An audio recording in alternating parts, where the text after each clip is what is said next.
সৎ কর্মের খুঁজে পূবের আলো। সমাজে আলো ছড়িয়ে যাচ্ছে এমন আলোকিত মানুষদের খুঁজে বের করতে আমাদের এই পথ চলা। আজকে আমরা এমনই একজন গুণী এবং আলোকিত মানুষকে নিয়ে হাজির হয়েছি। তিনি এই ব্রাহ্মণবাড়িয়া জেলার সরাইল উপজেলার ঔরাইল ও পাকশিমুল ইউনিয়ন নৌ পরিবহন মালিক সমিতির যিনি সভাপতি জনাব মোহাম্মদ আব্দুল খালেক। এই পথে যে নৌকা চলাচলে দেখা যায় সুনামগঞ্জ সহ বিভিন্ন জায়গায় যখন এদিকে এই ঔরাইল পাকশিমুলের নৌকাগুলো যখন যায় বিভিন্ন মালামাল নিয়ে, তখন যখন এই পানিপথে কোনো দুর্ঘটনার শিকার হয় এবং যে চাঁদাবাজি যখন বৃদ্ধি পায় বা মানুষের জন্য অভিযোগ আসে চাঁদাবাজি, তখন তিনি নিজে পুলিশ নিয়ে ছুটে গেছেন চাঁদাবাজদের ধরতে। তো সে এছাড়াও কিন্তু আপনারা অনেকেই জানেন যে ওনাকে যারা ব্যক্তিগতভাবে চিনেন, তিনি একজন পরোপকারী লোক। টাকার অভাবে চিকিৎসা করাতে পারছে না, কিংবা অর্থের অভাবে মেয়ে বিয়ে দিতে পারছে না, বা অর্থের অভাবে পড়াশোনা করতে পারছে না, এমন লোকদের উনি দেখে দেখে সহযোগিতা করে থাকেন। তো আজকে আমরা পূবের যে ভালো কাজের পুরস্কার এটা ওনার হাতে তুলে দেবো। তার আগে আমরা ওনার সাথে একটু কথা বলবো এবং ওনার বিষয়ে জানার চেষ্টা করবো। আসসালামু আলাইকুম। ওয়ালাইকুম আসসালাম। আপনি কেমন আছেন? আছি আলহামদুলিল্লাহ, ভালো আছি।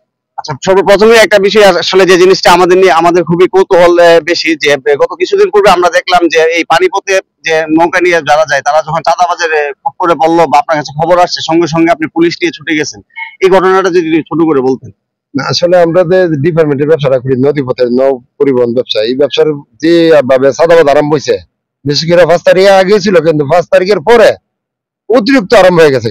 তখন আমরা নৌ মালিকরা মিটিং করে সিদ্ধান্ত নিয়েছি আমরা নদীতে টহলে দেবো, কিন্তু অনেক মানুষের ডাকলাম, কেউ গেল না। আমি 2-4 বছর বলাবান লয়ে গিয়া আমরা প্রথম অবস্থা গেছি আমাদের এই মিটামিন পর্যন্ত নদীতে গেছি, গিয়া কিছু চাঁদাবাজি ধরছি, ধরিয়া তাৎক্ষণিক পুলিশের হাতে হ্যান্ড ওভার করছি আমি নিজে গিয়া।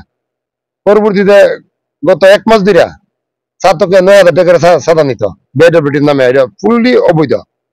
এটা আমরা স্থানীয় যে সেনাবাহিনী ক্যাম্প আছে, নৌ পুলিশ আছে, এদের সহযোগিতায় আমি 2-3 বার গিয়া মোটামুটি একটা সহানুভূতি পর্যায়ে নিয়ে আসি। মানে চাঁদাবাজ বলতেই নাই সুনামগঞ্জ সাথে কোনো চাঁদাবাজ নাই। এটা একমাত্র বললে সেনাবাহিনী, নৌ পুলিশ এবং আমার সংগঠনের উচিলেই পুরো বাংলাদেশের নৌ পরিবহনের একটা ভালো একটা সুবিধা পাইছে।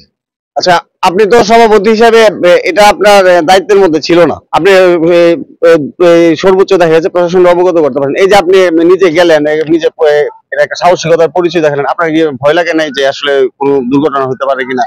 না, ভয় তো অবশ্যই লাগে, কারণ আমি যেদিন ছাতক যাবো ওই দিন আমার ফোন দিয়ে হুমকি দিছে যে আমি কোনো প্রকারে ছাতক না যাই, এবং আমার এই স্থানীয় পুলিশ দিয়ে অ্যারেস্ট করাবে, এই সে বিভিন্ন ধরনের প্রশাসনিক তো কন্টিনিউ আছে।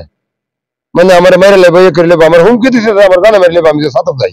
এখন এই ধরনের হুমকি পাচ্ছেন কিনা? না, এই কিছুদিন ধরে একটু ইয়ে আছে, যখন আমি সাকসেস হয়ে গেছি গা, যে চাঁদাবাজ নির্মূল করতে আমি সক্ষম হয়েছি গা, আমি দেখছি যে আমার দ্বারা কোনো প্রকারে মানে ইয়া দিয়ে পারতো না, তখন এরা সেরে গেছে গা। এখন আমার টার্গেট হইলো আগামী 1-1.5 মাস 2 মাসের ভিতরে আমি ভৈরব থেকে ঢাকা পর্যন্ত নদীপথে বিআইডব্লিউটির নামে বা বিভিন্ন সংগঠনের নামে চাঁদা উড়াইতেছে, আমি বিভিন্ন নৌ মালিকের সহযোগিতায় আমি উইডানি একটা কিছু করতে পারি। আমি অলরেডি গত 2 দিন আগে গেছিলাম ঢাকা, গিয়া কেনাকাটা চাঁদা উড়া এদের একটা ভিডিও ক্লিপ আমি করে নিয়েছি, যে আমি চুরি আমার সংগঠনের মিটিং কল করুম করে আমরা ঢাকা যাবো। শুনছিলেন যে, আর সবচেয়ে বড় কথা হচ্ছে আমরা যে ওনাকে ভালো কাজের পুরস্কার যে মনোনীত করার একটাই উদ্দেশ্য, যে আমরা এখন আছি যে ঔরাইল যে নৌঘাটের এই যে ঔরাইল পাকশিমুল নৌ পরিবহন মালিক সমিতি যিনি সভাপতি জনাব আব্দুল খালেক, এই ওনার এই সাহসিকতা এবং যে ওনার যে একটা দায়িত্ববোধ এবং ওনার যে এই সাহসিকতার ফলেই কিন্তু এই রোডে এখন সুনামগঞ্জ পর্যন্ত নৌকা নিয়ে মানুষ নির্বিঘ্নে চলাচল করতে পারছে, ব্যবসায়ীরা তাদের ব্যবসা পরিচালনা করতে পারছে। এই জন্য আমরা এই ভালো কাজটি যে উনি উদ্যোগ নিয়ে বাস্তবায়ন করেছে, সেজন্যই তাকে পূবের আলোর পক্ষ থেকে একটা ভালো কাজের এই যে পুরস্কার এটা আমরা দেওয়ার জন্য আজকে এখানে এসেছি। এখন আজকে ওনার হাতে ভালো কাজের পুরস্কারটি তুলে দেবে রানীদিয়া সরকারি প্রাথমিক বিদ্যালয়ের যে সহকারী শিক্ষক জনাব আবুল বাশার। আমি ওনাকে অনুরোধ করবো যে আপনি ওই যে আজকের যে গুণী মানুষ, ওনার হাতে আপনি আজকের পুরস্কারটি তুলে দেন। তো এই যে পূবের আলো থেকে আপনাকে আজকে পুরস্কৃত করা হলো, বিষয়টা আপনার কাছে কেমন লাগবে?